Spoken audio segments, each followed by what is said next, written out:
À Ouagadougou, le visage du boulevard Thomas Sankara change peu à peu. Les secrétariats, les boutiques, les ateliers de vente et de confection de mobilier et autres installations commerciales le long du boulevard disparaissent progressivement sous l'effet de Faso-Mebo. Une transformation voulue pour redessiner le visage de ce boulevard emblématique qui porte le nom du père de la Révolution d'août 1983. Le constat des travaux avec Sila Sinawatara et Benewende Frédéric Nitiema.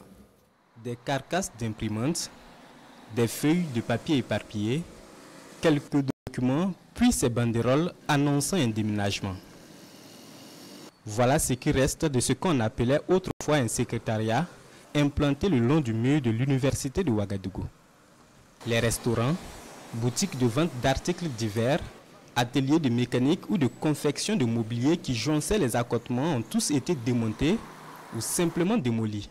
Comme quoi, lorsque l'heure de la reconstruction sonne, il n'y a plus de place pour l'anarchie et l'occupation illégale.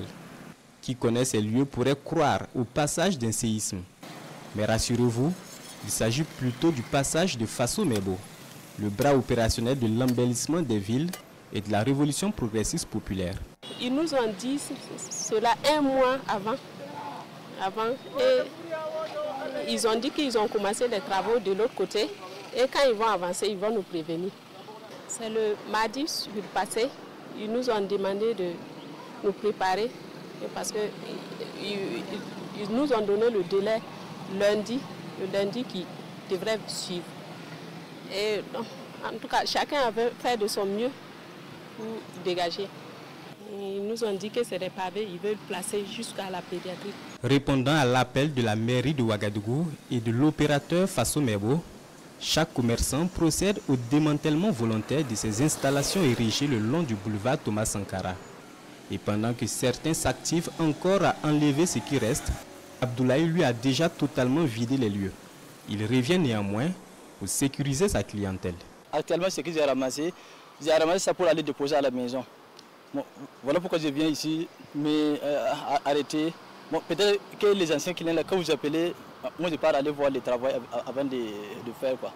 La nécessité derrière ces travaux de démantèlement donnait un nouveau visage à ce boulevard qui porte le nom du père de la Révolution d'août 1983.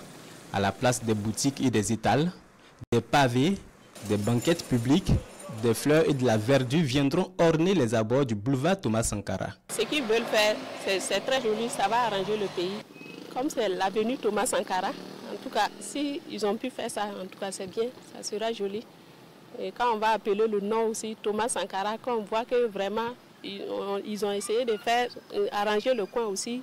Et quand les étrangers vont venir, en tout cas, ils vont voir aussi que le président a fait de son mieux pour arranger le pays, quoi. C'est un symbole, et en tant que symbole de Thomas Sankara, le boulevard doit briller de 1000 feux.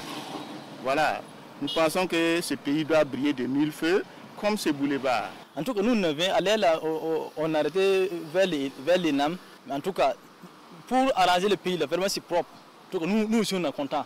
C'est une renaissance pour le boulevard Thomas Sankara qui se part désormais de pavés, fruit de la contribution de millions de Burkinabés et posé par les Burkinabés souvent de manière volontaire. Il y a d'autres qui sont quittés depuis Boussé, c'est des instituteurs même. Voilà, ils étaient là pendant les vacances. Et chaque week-end, on a pas mal de personnel qui vient, surtout du personnel public, voilà, privé, qui viennent nous soutenir gratuitement.